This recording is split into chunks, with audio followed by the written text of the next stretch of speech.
Hey, everybody, welcome back to RV Miles. I'm Jason, and today I want to talk to you about getting the best deal when you're buying an RV because dealers, well, we all know they have some tactics that they use. And the RV industry in particular, dealerships, maybe they're a little bit behind the automotive industry in coming into the 21st century and being a little bit more reasonable. That's not to say that car dealerships don't use tactics. They absolutely do. They use lots of them. But some RV dealers, they live in the pre-internet age and they don't know that we know some of these things and that we're learning some of these things and we can come up with different solutions to fight them. Now, that's not to say that all RV dealers are terrible. There are a lot of great RV dealers out there. There are big RV dealers that are great. There are small ones that are great. And there are big ones that are terrible. And there are small ones that are terrible. But it is really important to find a good dealership. So if your dealer is using some of these tactics,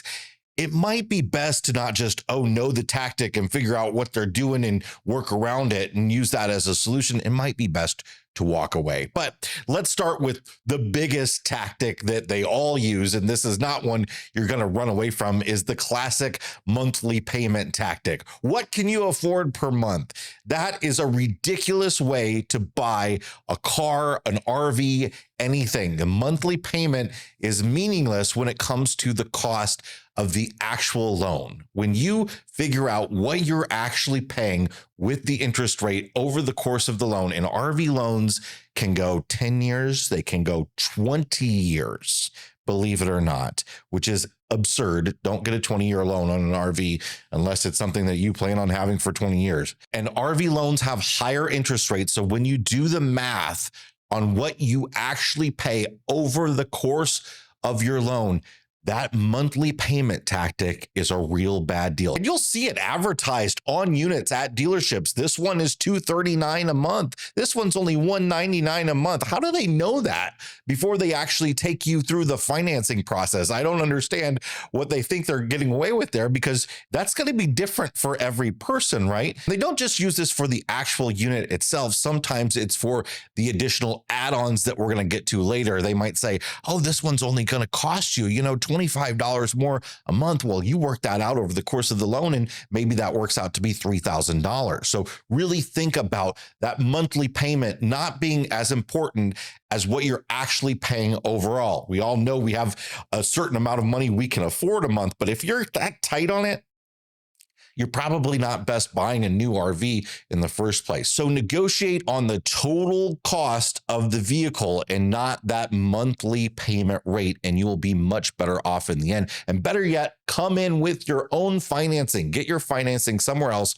Bring that into the dealership. That way, you've already worked the financing out.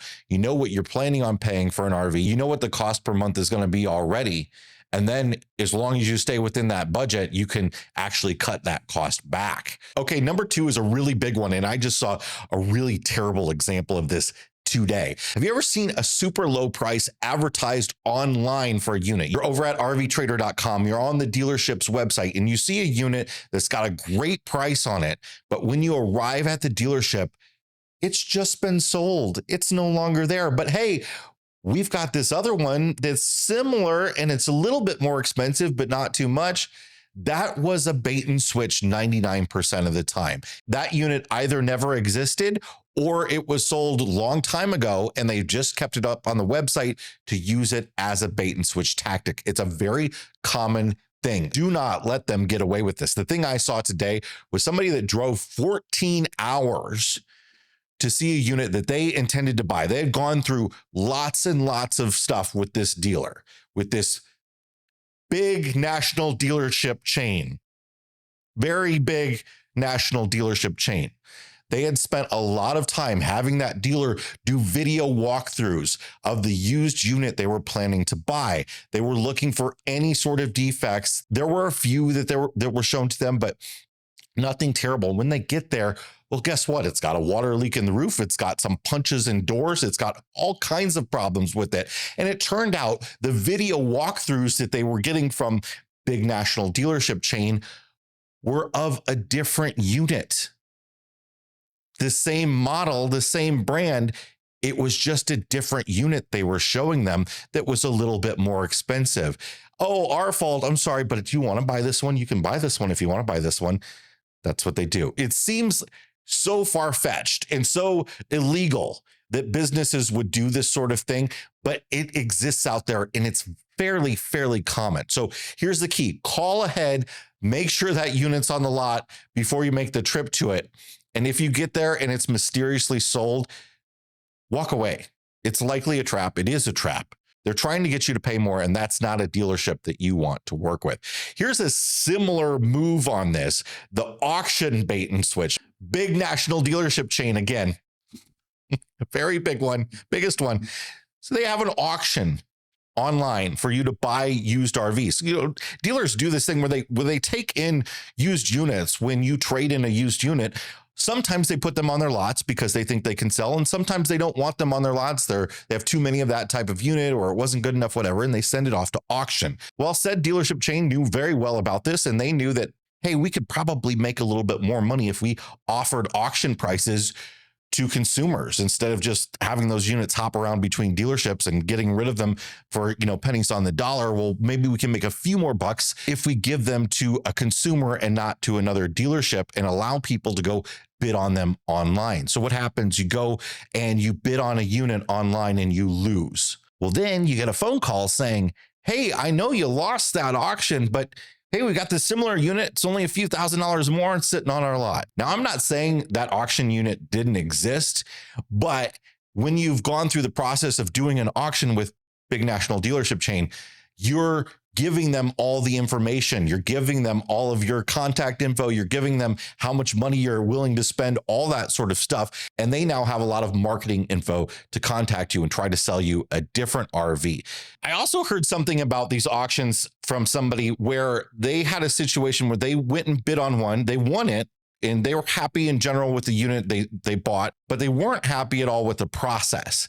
And what they found out through the process is, when you put in the max bid amount, so say you're buying something on eBay, you put in the maximum amount you're willing to bid. Well, what eBay does is they bid over the top of the last bidder until your max bid is reached, right? Well, not in this case. What happened was that max bid is just put in as your bid. So somebody could have bid thousands of dollars less than you. And instead of you bidding just over that, they're putting in your full max bid and making you pay that amount, which I don't think is very cool. Do you? Next up is the trade-in lowball. And this is something, again, that car dealerships and RV dealerships do, where they will underprice your trade-in. Maybe your trade-in isn't even, they don't even tell you what the value is. You're on the lot, you're looking at a unit that you like, and you're making a deal on that unit. Meanwhile, somebody out back is looking at the one you're trading in and coming up with a value on it. And you're not even hearing that value until the end of the process, when you're invested in this unit, you really want it.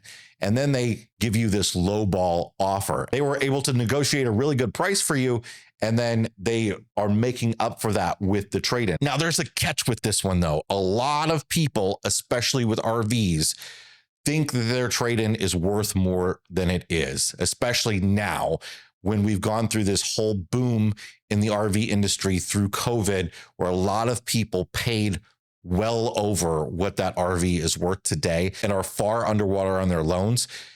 Unfortunately, a lot of people think their trade-in is worth more than it is. So what can you do? You can go to the NADA guide. You can find out an idea of what your RV is worth there. It's not super accurate. You should know that any add-ons, like any solar, any additional battery, stuff like that, really aren't going to factor into your trade-in very much at all. But again, be aware, because there are also valuation websites out there that will give you what your RV is worth that happen to be run by big national dealership chain. It's just a way, again, to get you into the door, to get your trade in, to get you a value so that they can get you on the lot and trade that in. So be very careful about where you get that information from. You can look on Reddit or in Facebook groups and talk to different people who have sold their units recently. Look on that dealership's lot and see if there's anything similar that they're selling. Obviously they're going to want to make a profit. So they're going to want to give you a few $1,000s less than what they're going to sell it for. And, they might need to do some work to your unit before they sell it, all that sort of stuff. Understand all that, but realize that lowballing is a tactic that dealers do use when it comes to trade-in value. More in a moment, but first, if you're looking to buy an RV, you're probably looking to go to some interesting destinations. And this video is sponsored by our friends over at RV Destinations Magazine. If you're like us and love pouring through travel magazines, looking for your next RV adventure, we've got a suggestion for you. From popular RV locations to incredibly hidden gems, RV Destinations is a travel magazine superstar. Featuring stunning imagery, campground reviews, and helpful travel insights, RV Destinations has it all and will have you planning and dreaming in no time. Save 20% with code MILE20 when you visit rvdestinations.com. That's MILE20 to subscribe. And just like Abby and me, be inspired to start planning your next RV road trip. rvdestinations.com with code MILE20 for 20% off. Okay, let's talk about the real big one, fees. When you sit down to finalize the paperwork, many dealerships are going to pile on extra costs. Dealer prep fees, advertising fees, VIN etching, nitrogen for tires, extended warranties, tire coverage, upholstery protection spray, all sorts of different things. And the thing is, you need to know which of those fees that they're asking you to pay that are mandatory and which ones are not. And most of them are not going to be mandatory. And some of these things are useful. You know, extended warranties are useful for the right person, but that doesn't mean that you're not maybe overpaying for them at the dealership. So you can negotiate lots of these things and you can buy them third party. So extended warranties, we think the folks at Wholesale Warranties do a fantastic job. They are not a warranty provider, they're a broker, but they are sort of the middleman that gets you a much better deal on an extended warranty. You can go to places like that. Don't buy in to the lifetime warranty. Anytime they say you've got a lifetime warranty on this unit, it's total BS. There are so many different ways they can get out of that. And don't buy into the fact that you have to buy the warranty there because you're going to get it financed, which is going to help the monthly payments. So you don't have to pay for it out front. Well, you can get a third-party warranty finance. That's no problem at all. They will charge you a monthly fee. But also one of the tactics they'll give you, especially at some of the big dealership chains, is, well, now you can get it serviced at all of our locations across the country. That's not going to be an issue for you. If you have a problem across the country, you're going to be able to get it taken care of for short-term repairs. It's not going to be a problem. What you want is a dealership near your home that you can have a really good relationship with, where you can take your unit and have an excellent warranty service experience. You're not going to get that from every dealership out there. So be really careful when they push you to this. You can get it serviced wherever you are because we have so many different locations. It's not necessarily the case. And you may be overpaying for that extended warranty by double. Gap insurance is another thing. Gap insurance is something that I think is great for a lot of buyers to have. Gap insurance pays the additional amount you owe if your RV is totaled, but you still owe more on it than it is totaled for. It will pay that additional amount. And gap insurance can be very cheap, but you can also get it through your insurance company or the bank that you finance the unit through. There are many different places to get gap insurance. You don't have to get it from the dealership. Often the dealer is just making extra money off of that. And this is one that really bothers me. It's the prep fee. Now, it's common for a dealership to charge a prep fee. And what this is for them to get the unit ready for you. When you buy an RV, it's going to take a few days for them to get it ready for you so that you can take it home. That might involve setting up a weight distribution hitch. It's going to involve cleaning your unit. It's going to involve putting a battery in. Often batteries don't come with the units. It's going to involve filling up your propane tanks and testing all your systems and all that sort of stuff. In any other industry, most of this stuff is stuff we would expect the dealership to do for free or at least a minimal charge. And I think it's very fair for you to pay, under $500 at max for the cost of the propane and the cost of the battery and that sort of stuff. Unless you upgraded battery, of course, you're going to pay additional for those sorts of things. But when they try to charge you $1,000, $2,000, $3,000 a prep fee, that's insane. And what that is them putting the cheapest price on the internet and having you come in and getting it on the back end. They're looking for you to come into their dealership because you looked at all the different dealership websites and you saw the unit you're looking for is the cheapest at this big national chain dealership that has more dealerships than anybody else. And when you get there, they try to charge you a large dealer prep fee. I've had it happen to me. It's negotiable. You don't need to pay it. There's a new FTC rule that applies to car dealerships that doesn't apply to RV dealerships. So car dealerships now have to tell you which fees are mandatory and which fees are not. They have to delineate that stuff, and RV dealers don't have to do that. There are some legit fees, though. Of course, tax, title, and license, those are things that you're going to pay, and those are generally a pass-through. Obviously, your tax is getting collected, and that's supposed to get sent to the state that you are in. You're going to pay a title fee wherever you get the title work done. Shipping is another one that people bring up a lot, though, and they have concerns over. When an RV gets shipped to a dealership, it's not like a car. Cars, they might get put on a semi truck that's pulling whatever they pull, 8 cars, or it gets put on a train, whatever it is. If you're buying a fifth wheel, just like you would take that fifth wheel across the country, somebody's doing the same thing. They're hooking up a truck to it and they're driving it across the country. And that costs generally somewhere between $2 and $3 per mile. And somebody's got to pay that. That dealer is paying that money. And generally, dealers are going to list that as a line item. So you can get really shocked if you're like in Arizona or California or something like that, and you're buying an RV that was built in Elkhart, Indiana, where 80% of all RVs are built, and they're wanting to charge you $3,000 shipping costs. It is negotiable. Of course, everything's negotiable, but really it's the same thing as negotiating the price. Some dealers will include it in the price. So it's just an important thing to know whether you're paying the shipping costs or not, and how much that's going to cost you, because that is a big number that can get added on. And you can save money on that by buying at a dealership close to your factory. But of course, that's going to mean that you don't have a close relationship with the dealership if they are very, very far away from you. But a lot of people they'll fly to Indiana and take their RV home. If it's a motorhome, or they'll drive their truck to Indiana and take it home and use a dealership that's close to the manufacturer so that they save that money on shipping. It is one of the big ways that you can save a lot of money when you're buying an RV. Okay, let's talk about a few things that are even more unscrupulous and maybe even illegal. So you may remember recently we did a lot of coverage on a certain dealership chain that got into trouble for fudging paperwork at the end of the process.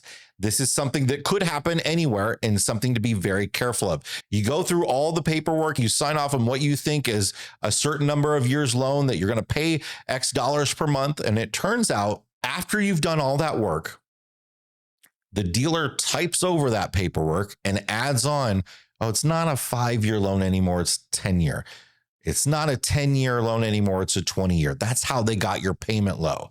Do the math on your payments and make sure it adds up to the amount of time that they're expecting this loan to be. If it doesn't, be careful that they might be changing it after the fact. Now, I'm not saying this is super, super common, but it has happened, and it has happened in a big way, in a big organized way that's involved lots of investigations and things like that. But what happens is people don't look at that paperwork until years later. You might find that after year 10, you thought you had a 10-year loan, but at the end of the loan, guess what? You have a big balloon payment to pay off the rest of the loan that you didn't know was there.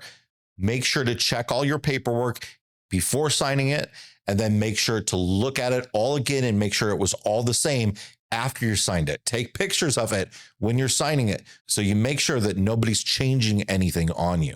Okay, after you've purchased the RV, you're going to wait a few days, like I said, before you get it. And when you get it, you want to make sure that everything is in perfect working order.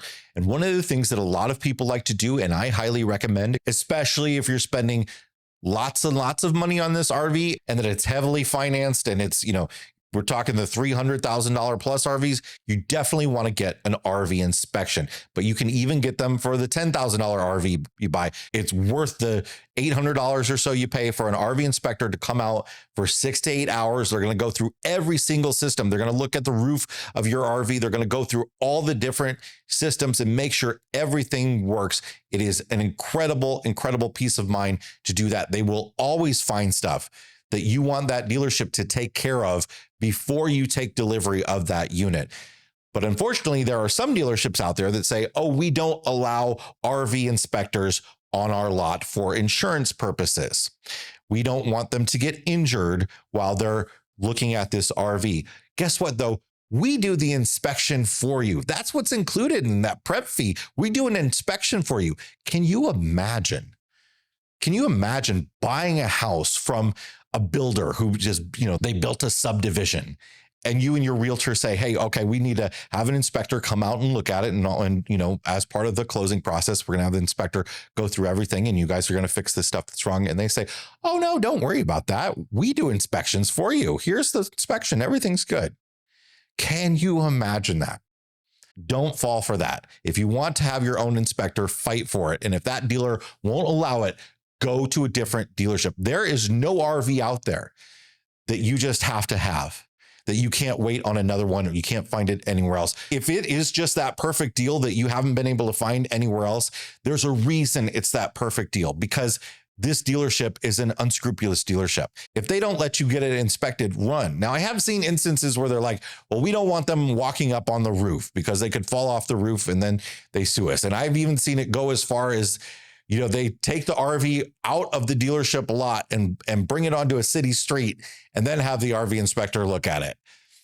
I don't know how that makes anything different, but there are things like that you can work out. But generally, the more reputable dealerships will allow you to have an inspector on their lot. And, maybe they have a few inspectors that they just won't work with, but that can also be a really big red flag. So be very careful about that. Buying an RV, though, it doesn't have to be a battle if you know what to look out for.